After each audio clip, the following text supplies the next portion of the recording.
Good afternoon, everybody. And now we are going to discuss two important questions.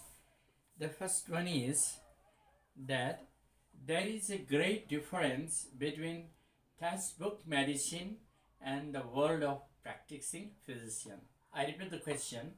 There is a great difference between textbook medicine and the world of practicing physician.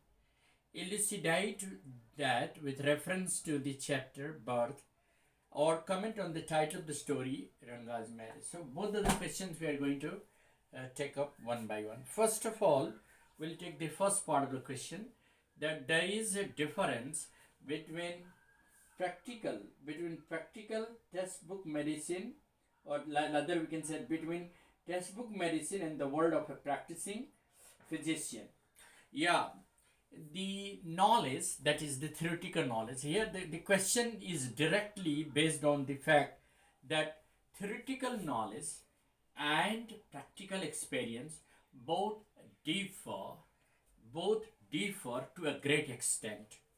What the question suggests, that a bookish knowledge that provides us, that imparts us theoretical knowledge, it is one aspect of acquiring knowledge about a subject matter. So theoretical knowledge, rather you can say that bookish knowledge, is also an integral part of achieving certain inputs in mind. So it is equally important, no doubt.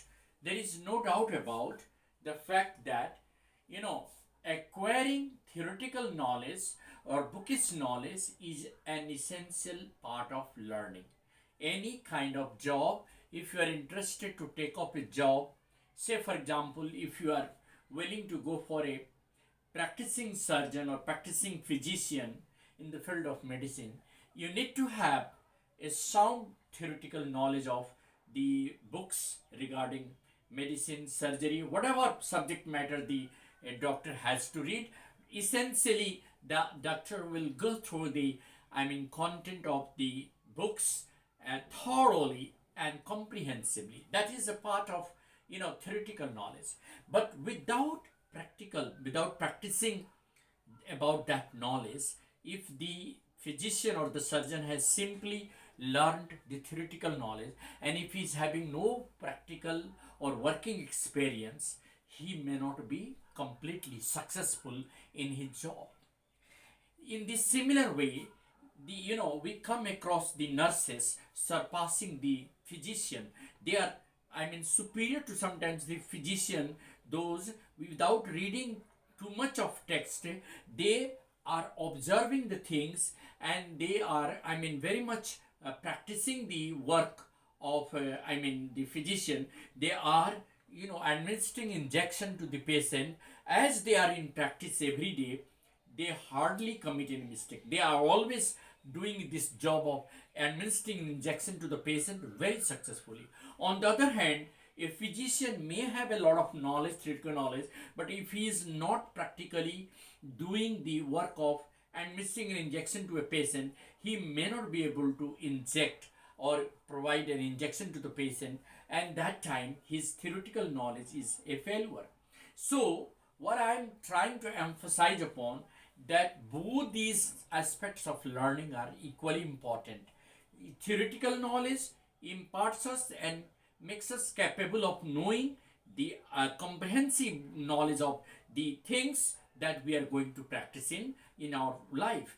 And practical knowledge, working experience, when we are working as a physician, that gives us confidence to do the practical job and particularly treat the patient and administer the medicine that is required. So theoretical knowledge is an integral part of doing a job for a medical practitioner or a physician, or even for a surgeon. If he is not doing the surgery, even if he have raised the book of surgery, he will not be able to provide, or he will not be able to do the surgery if he has not practiced during his period of practicing medicine and surgery. The same thing happens in the chapter Birth. Dr. Andrew, who has been assigned the task of saving the life of a baby who is born cold, almost dead. He is born almost lifeless. and so he has been given the task of saving the baby as well as the mother. And he has observed someone saving a baby born lifeless, and his keen observation, his meticulous observation really helped him. And applying that observation that he had earlier in his life, he proved that even a meticulous observation of a doctor sometimes gives him the confidence, and that is how he saved the child who was born almost lifeless, and also the mother. So Andrew's success in saving the child as well as the mother was not because of his theoretical knowledge only.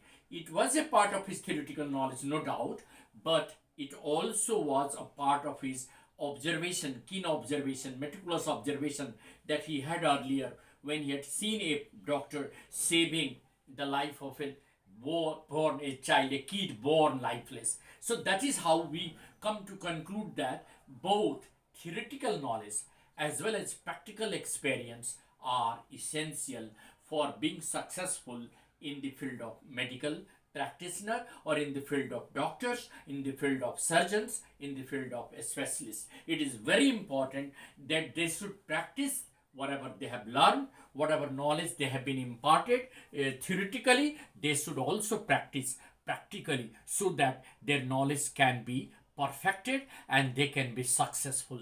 That is what I was talking about. Now the second part of the question, that is related to Ranga's marriage.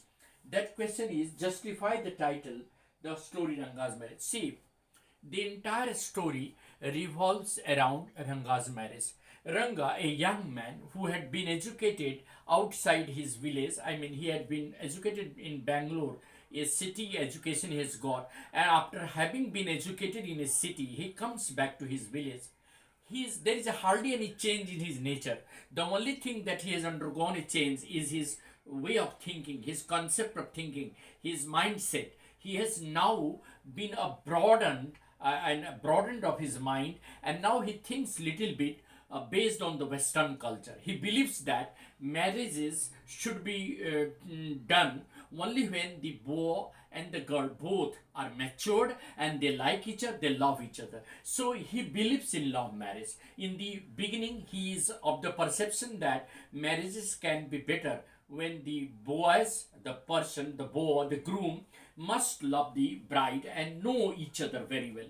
But the author, who works as a link to the narrator, he works as a link to Ranga and that girl Ratna. Actually, he understands that perhaps he has been influenced by his English culture, English education, and that's why he becomes a breeze in between Ratna and Ranga. He tries to convince, and he makes it possible to face both, I mean the groom, I mean Ranga, and the girl Ratna, who is of course very beautiful. And when they meet for the first time, Ranga's mind changed, and he is completely attracted to the girl. Her innocence, her beauty, her way of singing, everything attracted Ranga all of a sudden, and he fell in love with her. So the thing happened was just a miracle. The man who was not convinced with the, I mean, marriage, proposed marriage, was completely, governed by that idea when he fell in love with the girl at a very first sight and decided to marry Ratna. And it is only because of the efforts of the narrator that the marriage was successful. The second time when they met the narrator, they were having a blissful, I mean, married life, and they were blessed with a child also.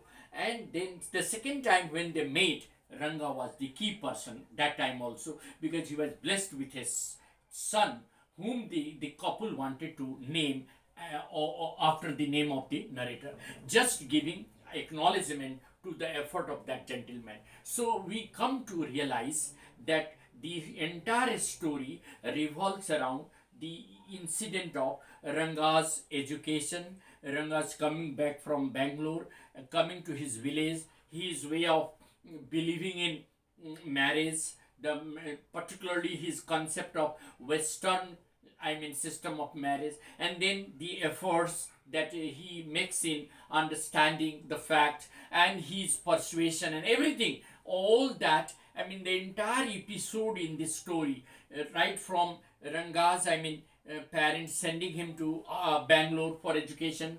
He's coming back from Bangalore. He's coming to his village, and his way of, respecting the people. Everything. The entire story revolves around Ranga, and hence the story's title, Ranga's marriage, is quite justified, appropriate, and absolutely meaningful. It is relevant, and that is what I wanted to conclude with.